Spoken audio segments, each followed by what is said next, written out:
This is probably the biggest transformation I've seen. So yeah, if you can't tell, I'm excited.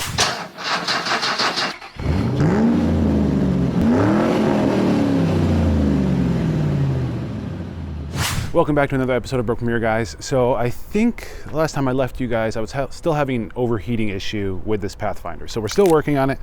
The good news is I did figure it out, and I wish, like I said, guys, it's always usually something simple. The majority of the time, it's something simple.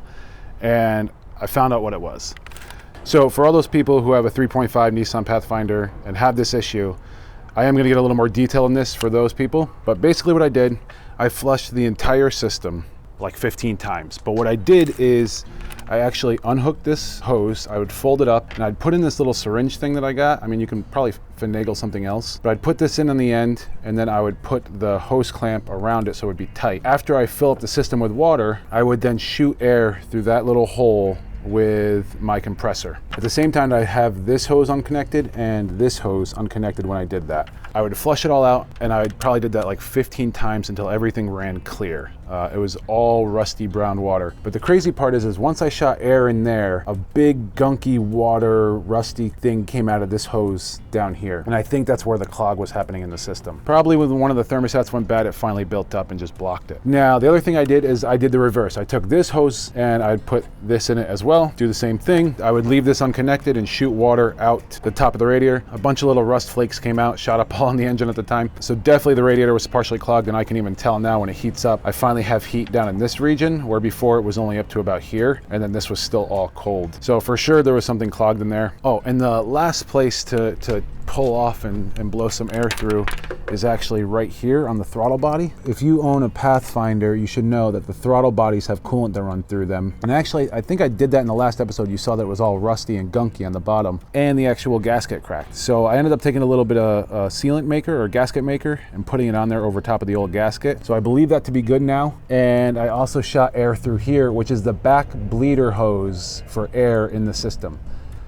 You're gonna see me use this again today in kind of this jerry-rigged system that I made with a Dr. Pepper bottle and just some hose that I got from one of these little kits from Harbor Freight for probably one of the suction pumps or something, I don't know. But that's the hose I used. So you're actually gonna see that. But also real quick, you guys know that I've been having a misfiring issue, or that you saw me take apart the engine about 3 times trying to find the misfiring issue. And yet again, it's usually something simple. So the first time I took the engine apart, I thought there was probably a leak in the gasket or something was wrong, or the fuel injector was shot. So I took it all apart, still had a misfire in cylinder 6, but while I took it apart, I found out that the back coil pack on cylinder 6 was unplugged. So it should fix the problem. So I plugged it in, still nothing. Still gonna misfire on cylinder 6. So I switched the coil packs. Still misfire on cylinder 6. So I took the whole engine apart again and thought I should move the fuel injector to a different spot so I know for sure that it's not that fuel injector. So I did that. Still misfire on cylinder 6. And finally yesterday, I did the simplest thing, is I took the spark plug out and I put it in cylinder 2 and I put the coil packs back. And guess where the misfire moved to? Cylinder 2. So I just went and bought a spark plug. I just put it in, and already, honestly, the idle is already smoother. So I'm almost positive our misfire is fixed. But I didn't want the engine to warm up too much, because the next thing I want to do is I'm actually going to drain all the regular water that's in here. It's not distilled or anything. It's just normal water from our faucet type of deal. I'm going to drain it all out, refill the coolant, hopefully for the last time. That will all be set. And then the next thing I want to do is I want to replace the O2 sensor. So that was another code I had just gotten after having this run for a while. The O2 sensor heater is burnt out, which honestly makes sense. There's probably fuel dumping in here and probably just burnt out the spark plug and the O2 sensor. I don't know how long the guy was riding it like that, but being that it was unplugged and he wasn't nervous when I saw the flashing check engine light, he kind of just shrugged it off. Makes me think that he probably rocked it for a while like that. So yeah, first thing you're gonna do is the O2 sensor, and then I'm gonna move on to bleeding and redoing the coolant. Let's get at it, guys.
What is up, guys? It's the next day here. So last night I ended up trying to burp this thing about 3 times. I turn it on, turn it off, let it go.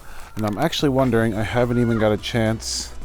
I was about to check this, but I figured we'd do it together. Okay, so there's probably still a little more burping than I could do. Just the fact that that's not filled all the way. So we'll probably do that one more time, but I might just do that off camera. It's gonna be the same thing I've been doing. But next, what we're gonna do is tackle this lovely interior that we got here.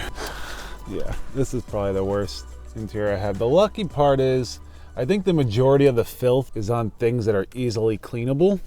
The seats are a little rough, but I don't think it's gonna be that bad to actually clean them. Yeah, the back's pretty good. It's just gonna be a light shampooing in the back.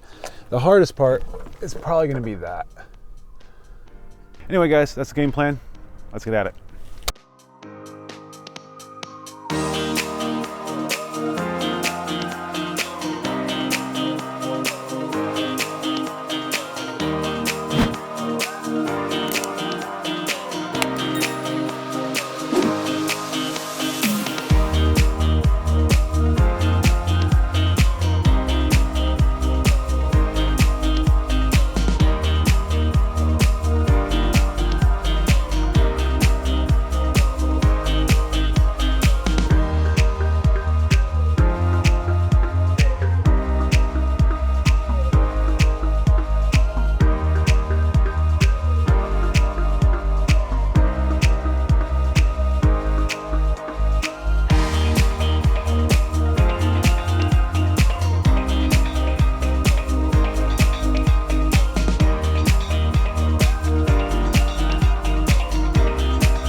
All right, guys, so it's the next day here.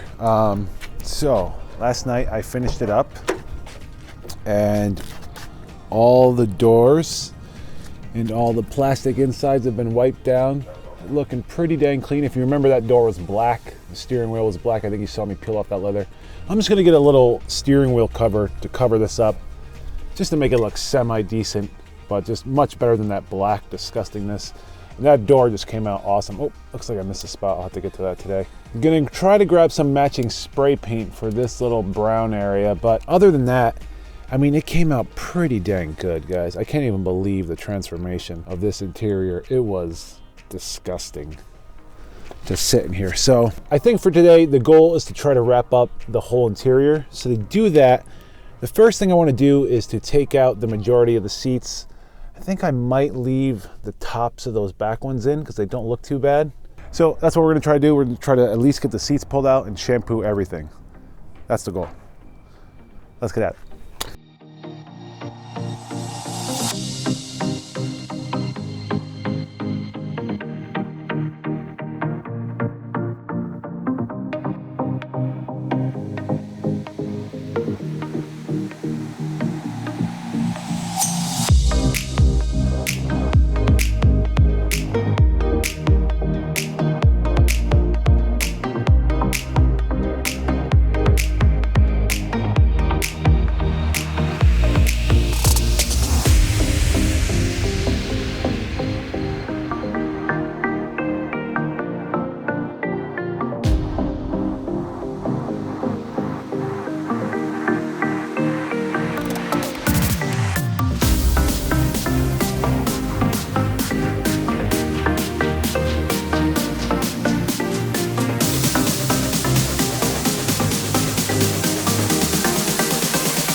Welcome back, guys. So it's probably about 4 days now. The interior took me a long time, but I did learn a bunch of little tricks.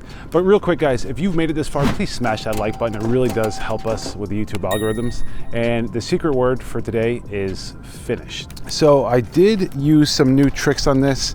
I think you guys saw that I had used like this new scrub brush, this swirl brush.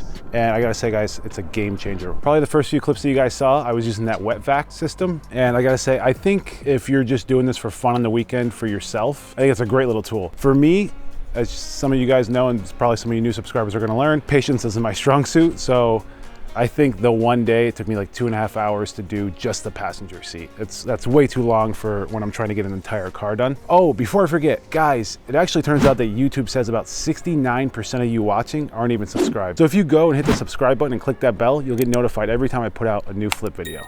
But like I was saying, I ended up switching over to a new system, and I think it worked out better. I ended up just using my shop vac with what's called an upholstery attachment. I mean, look for yourself. I think it came out awesome. I'm just super stoked. I mean, guys, I never think the camera shows how filthy and horrible these actually are. This is night and day, like no exaggerate. This is probably the biggest transformation I've seen in my interiors that I've done ever. I mean, this whole seat was gross. That seat I didn't like sitting on because that's how filthy it was. And I'm just so impressed with how the whole thing came out. I did the ceiling, it came out pretty good. I do think I've learned some tricks. Look at the carpet though. I can't believe, like, this was all full of black scratches, but the best transformation. Look at this, guys. Look at that. Look at how clean that color came out. Isn't that insane? I'm gonna try to show you guys the before picture here, but check out this after. Just amazing. So yeah, if you can't tell, I'm excited. Come next episode, it's gonna be paint and junkyard time. So got to pick up a bunch of parts from the junkyard. I'm gonna try to find this guy. If not, I'm gonna find the caps for it at the least. I'm gonna take off these makeshift railings. I don't know what these are, but I'm gonna take them off and hopefully find the real ones. And then we have to actually do a clear coat and probably some base. I was gonna make this my first episode where I actually try to paint a car with a spray gun, but it just didn't make sense value-wise. They wanted like $360 at the cheapest possible, really cutting it thin with how much paint I'll get. It just doesn't make sense. The car's not worth putting that much into it. So picking up a couple matching spray cans for like 60 bucks and some clear coat, which will be probably around $80 when I'm done. But yeah, we're gonna try to attempt fixing this hood. I mean, as you can see, I went through the primer here, and gonna have the windshield replaced next episode. Basically, next episode will just be wrapping everything up. And that'll be it. Call it a day, and this baby will be ready to be sold. So yeah, guys, that's it. I hope you had a happy holidays. I hope you have a wonderful next week, and until I see you then, have a good one. Later, guys.